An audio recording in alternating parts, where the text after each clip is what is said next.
The Jungle Book by Rudyard Kipling. Chapter 3. Tiger, Tiger. What of the hunting, hunter bold? Brother, the watch was long and cold. What of the quarry ye went to kill? Brother, he crops in the jungle still. Where is the power that made your pride? Brother, it ebbs from my flank and side. Where is the haste that ye hurry by? Brother, I go to my lair to die. When Mowgli left the wolf's cave after the fight with the pack at the Council Rock, he went down to the ploughed lands where the villagers lived, but he would not stop there because it was too near to the jungle, and he knew that he had made at least one bad enemy at the council. So he hurried on, keeping to the rough road that ran down the valley, and followed it at a steady jog-trot for nearly 20 miles, till he came to a country that he did not know. The valley opened out into a great plain dotted over with rocks and cut up with ravines. At one end stood a little village, and at the other the thick jungle came down in a sweep to the grazing grounds and stopped there as though it had been cut off with a hoe. All over the plain cattle and buffaloes were grazing, and when the little boys in charge of the herds saw Mowgli, they shouted and ran away, and the yellow pariah dogs that hang about every Indian village barked. Mowgli walked on, for he was feeling hungry, and when he came to the village gate, he saw the big thorn bush that was drawn up before the gate at twilight pushed to one side. "Humph!" he said, for he had come across more than one such barricade in his night rambles after things to eat. "So men are afraid of the people of the jungle here also." He sat down by the gate, and when a man came out, he stood up, opened his mouth, and pointed down it to show that he wanted food. The man stared, and ran back up the one street of the village, shouting for the priest, who was a big, fat man dressed in white, with a red and yellow mark on his forehead. The priest came to the gate, and with him at least 100 people, who stared and talked and shouted and pointed at Mowgli. "They have no manners, these men-folk," said Mowgli to himself. "Only the gray ape would behave as they do." So he threw back his long hair and frowned at the crowd. "What is there to be afraid of?" said the priest. "Look at the marks on his arms and legs. They are the bites of wolves. He is but a wolf-child run away from the jungle." Of course, in playing together, the cubs had often nipped Mowgli harder than they intended, and there were white scars all over his arms and legs. But he would have been the last person in the world to call these bites, for he knew what real biting meant. "Arre! Arre!" said 2 or 3 women together. "To be bitten by wolves, poor child! He is a handsome boy. He has eyes like red fire. By my honor, Messua, he is not unlike thy boy that was taken by the tiger." "Let me look," said a woman with heavy copper rings on her wrists and ankles, and she peered at Mowgli under the palm of her hand. "Indeed, he is not. He is thinner, but he has the very look of my boy." The priest was a clever man, and he knew that Messua was wife to the richest villager in the place. So he looked up at the sky for a minute and said solemnly, "What the jungle has taken, the jungle has restored. Take the boy into thy house, my sister, and forget not to honor the priest who sees so far into the lives of men." "By the bull that bought me," said Mowgli to himself, "but all this talking is like another looking over by the pack. Well, if I am a man I must be." The crowd parted as the woman beckoned Mowgli to her hut, where there was a red lacquered bedstead, a great earthen grain chest with funny raised patterns on it, 6 copper cooking pots, an image of a Hindu god in a little alcove, and on the wall a real looking-glass, such as they sell at the country fairs for 8 cents. She gave him a long drink of milk and some bread, and then she laid her hand on his head and looked into his eyes, for she thought perhaps that he might be her real son come back from the jungle where the tiger had taken him. So she said, "Natu, oh Natu."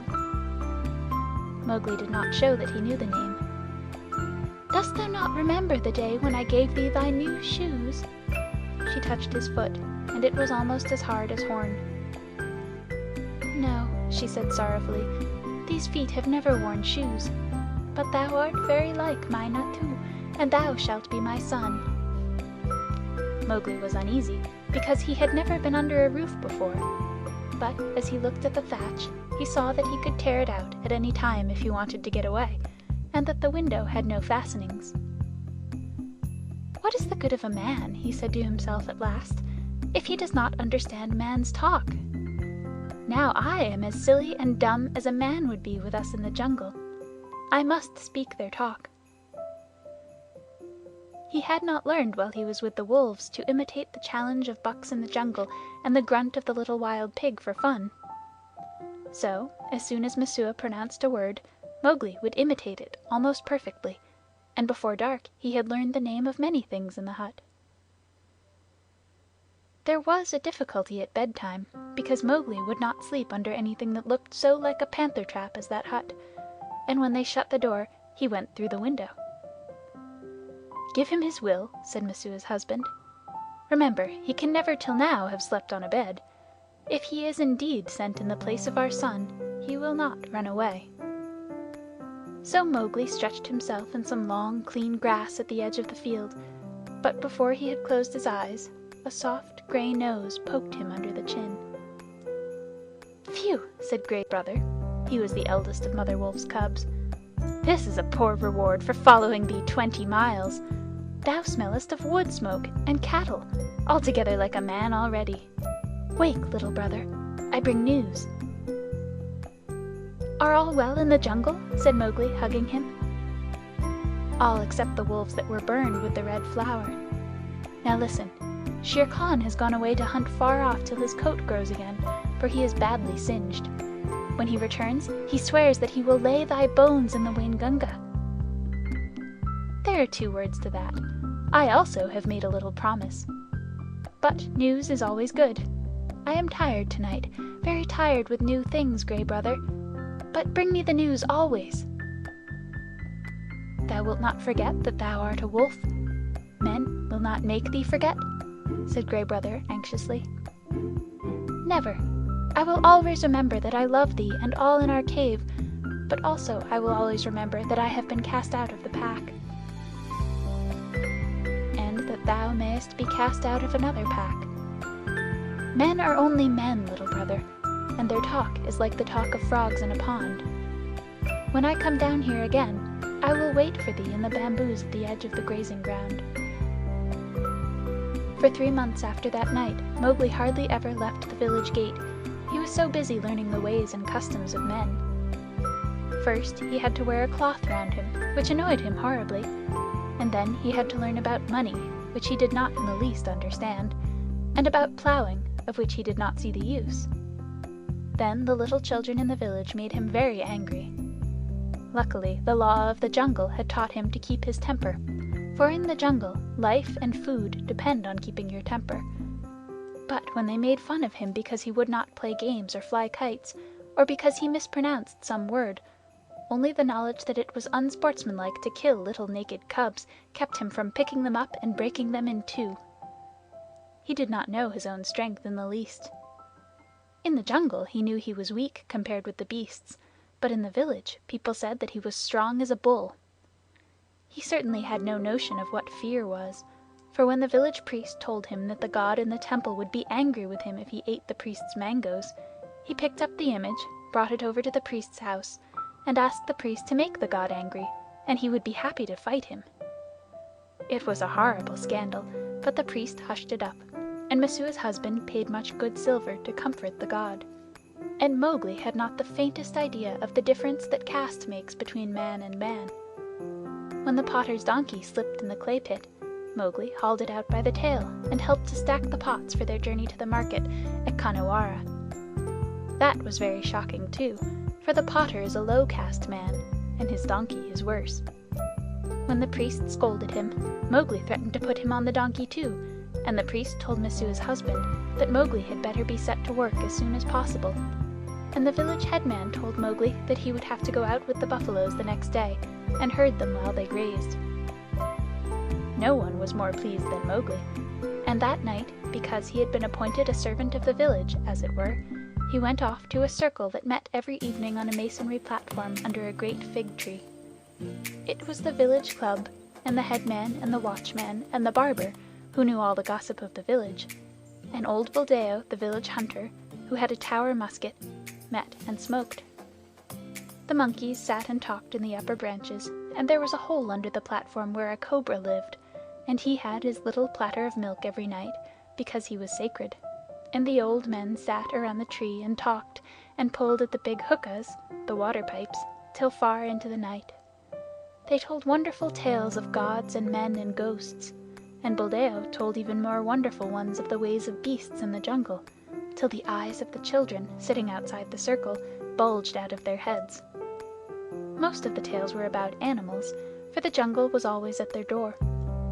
The deer and the wild pig grubbed up their crops, and now and again the tiger carried off a man at twilight, within sight of the village gates. Mowgli, who naturally knew something about what they were talking of, had to cover his face not to show that he was laughing, while Buldeo, the tower musket across his knees, climbed on from one wonderful story to another, and Mowgli's shoulders shook.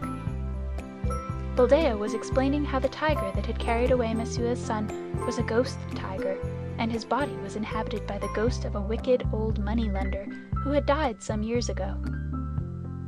"And I know that this is true," he said, "because Purun Dass always limped from the blow that he got in a riot when his account books were burned.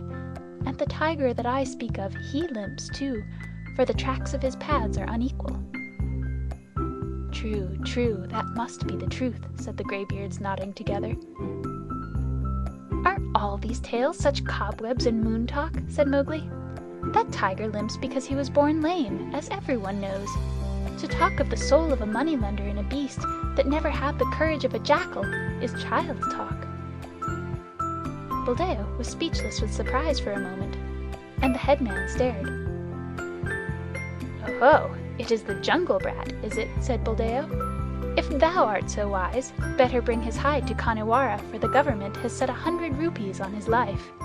Better still, talk not when thy elders speak." Mowgli rose to go.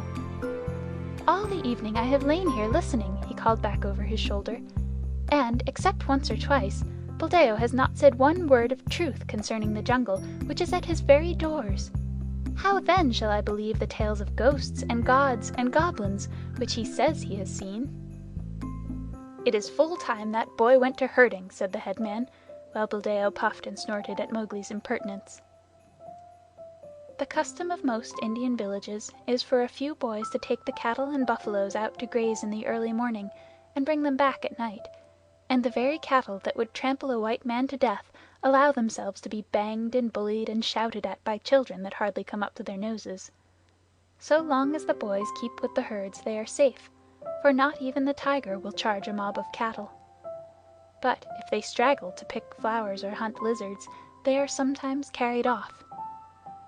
Mowgli went through the village street in the dawn, sitting on the back of Rama, the great herd bull, and the slaty blue buffaloes, with their long backward-sweeping horns and savage eyes, rose out of their byres one by one and followed him, and Mowgli made it very clear to the children with him that he was the master.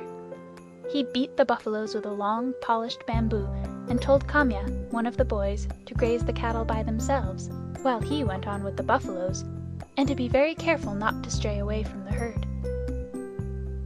An Indian grazing ground is all rocks and scrubs and tussocks and little ravines, among which the herds scatter and disappear. The buffaloes generally keep to the pools and muddy places, where they lie wallowing or basking in the warm mud for hours. Mowgli drove them on to the edge of the plain, where the Waingunga came out of the jungle, and then he dropped from Rama's neck, trotted off to a bamboo clump, and found Gray Brother. "Ah," said Gray Brother, "I have waited here very many days. What is the meaning of this cattle-herding work?" "It is an order," said Mowgli. "I am a village herder for a while. What news of Shere Khan?" "He has come back to this country, and he has waited a long time for thee. Now he has gone off again, for the game is scarce. But he means to kill thee." "Very good," said Mowgli. "So long as he is away, do thou or one of the 4 brothers sit on that rock, so that I can see thee as I come out of the village." When he comes back, wait for me in the ravine by the dak tree in the center of the plain. We need not walk into Shere Khan's mouth." Then Mowgli picked out a shady place and lay down and slept while the buffaloes grazed round him. Herding in India is one of the laziest things in the world. The cattle move and crunch and lie down and move on again, and they do not even low. They only grunt, and the buffaloes very seldom say anything, but get down into the muddy pools one after another, and work their way into the mud till only their noses and staring china blue eyes show above the surface, and then they lie like logs.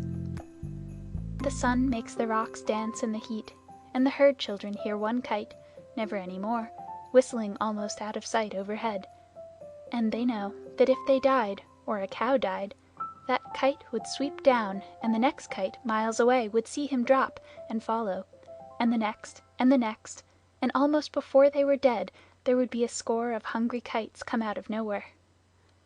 Then they sleep and wake and sleep again, and weave little baskets of dried grass and put grasshoppers in them, or catch 2 praying mantises and make them fight, or string a necklace of red and black jungle nuts, or watch a lizard basking on a rock, or a snake hunting a frog near the wallows. Then they sing long, long songs with odd native quavers at the end of them, and the day seems longer than most people's whole lives, and perhaps they make a mud castle with mud figures of men and horses and buffaloes, and put reeds into the men's hands and pretend that they are kings and the figures are their armies, or that they are gods to be worshipped. Then evening comes, and the children call, and the buffaloes lumber up out of the sticky mud with noises like gunshots going off one after the other, and they all string across the gray plain back to the twinkling village lights. Day after day, Mowgli would lead the buffaloes out to their wallows, and day after day he would see Gray Brother's back 1.5 miles away across the plain, so he knew that Shere Khan had not come back. And day after day he would lie on the grass listening to the noises round him and dreaming of the old days in the jungle. If Shere Khan had made a false step with his lame paw up in the jungles by the Waingunga, Mowgli would have heard him in those long still mornings. At last a day came when he did not see Gray Brother at the signal place, and he laughed and headed the buffaloes for the ravine by the dak tree, which was all covered with golden red flowers. There sat Gray Brother, every bristle on his back lifted.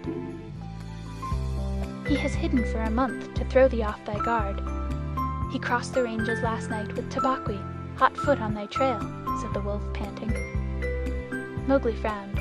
"I am not afraid of Shere Khan, but Tabaqui is very cunning." "Have no fear," said Gray Brother, licking his lips a little. "I met Tabaqui in the dawn. Now he is telling all his wisdom to the kites, but he told me everything before I broke his back. Shere Khan's plan is to wait for thee at the village gate this evening, for thee and for no one else. He is lying up now in the big dry ravine of the Waingunga." "Has he eaten today, or does he hunt empty?" said Mowgli, for the answer meant life and death to him. "He killed at dawn a pig, and he has drunk too. Remember, Shere Khan could never fast, even for the sake of revenge." "Oh, fool, fool! What a cub's cub it is! Eaten and drunk too, and he thinks that I shall wait till he has slept. Now, where does he lie up? If there were but 10 of us, we might pull him down as he lies. These buffaloes will not charge unless they wind him, and I cannot speak their language. Can we get behind his track so that they may smell it?" "He swam far down the Waingunga to cut that off," said Gray Brother. "Tabaqui told him that, I know. He would never have thought of it alone." Mowgli stood with his finger in his mouth, thinking. "The big ravine of the Waingunga. That opens out on the plain not 1/2 mile from here. I can take the herd round through the jungle to the head of the ravine, and then sweep down. But he would slink out at the foot. We must block that end. Gray Brother, canst thou cut the herd in 2 for me?" "Not I, perhaps, but I have brought a wise helper." Gray Brother trotted off and dropped into a hole. Then there lifted up a huge gray head that Mowgli knew well, and the hot air was filled with the most desolate cry of all the jungle, the hunting howl of a wolf at midday. "Akela! Akela, said Mowgli, clapping his hands. I might have known that thou wouldst not forget me. We have a big work in hand. Cut the herd in two, Akela. Keep the cows and calves together, and the bulls and the plough buffaloes by themselves. The two wolves ran, ladies' chain fashion, in and out of the herd, which snorted and threw up its head and separated into two clumps. In one, the cow buffaloes stood with their calves in the center and glared and pawed, ready, if a wolf would only stay still, to charge down and trample the life out of him. In the other, the bulls and the young bulls snorted and stamped, but though they looked more imposing, they were much less dangerous, for they had no calves to protect. No 6 men could have divided the herd so neatly. What orders? Panted Akela. They are trying to join again. Mowgli slipped onto Rama's back. Drive the bulls away to the left, Akela. Gray Brother, when we are gone, hold the cows together and drive them into the foot of the ravine. How far? Said Gray Brother, panting and snapping. Till the sides are higher than Shere Khan can jump, shouted Mowgli. Keep them there till we come down. The bulls swept off as Akela bade, and Gray Brother stopped in front of the cows. They charged down on him, and he ran just before them to the foot of the ravine, as Akela drove the bulls far to the left. Well done! Another charge, and they are fairly started. Careful now! Careful, Akela! A snap too much, and the bulls will charge. Hujah! This is wilder work than driving black buck. Didst thou think these creatures could move so swiftly? Mowgli called. I have hunted these too in my time, gasped Akela in the dust. Shall I turn them into the jungle? Aye, turn! Swiftly turn them! Rama is mad with rage. Oh, if only I could tell him what I need of him today. The bulls were turned, to the right this time, and crashed into the standing thicket. The other herd children, watching with the cattle 1/2 mile away, hurried to the village as fast as their legs could carry them, crying that the buffaloes had gone mad and run away. But Mowgli's plan was simple enough. All he wanted to do was to make a big circle uphill and get at the head of the ravine, and then take the bulls down it and catch Shere Khan between the bulls and the cows, for he knew that after a meal and a full drink, Shere Khan would not be in any condition to fight or to clamber up the sides of the ravine. He was soothing the buffaloes now by voice, and Akela had dropped far to the rear, only whimpering once or twice to hurry the rear guard. It was a long, long circle, for they did not wish to get too near the ravine and give Shere Khan warning. At last Mowgli rounded up the bewildered herd at the head of the ravine on a grassy patch that sloped steeply down to the ravine itself. From that height you could see across the tops of the trees down to the plain below, but what Mowgli looked at was the sides of the ravine, and he saw with a great deal of satisfaction that they ran nearly straight up and down, while the vines and creepers that hung over them would give no foothold to a tiger who wanted to get out. Let them breathe, Akela, he said, holding up his hand. They have not winded him yet. Let them breathe.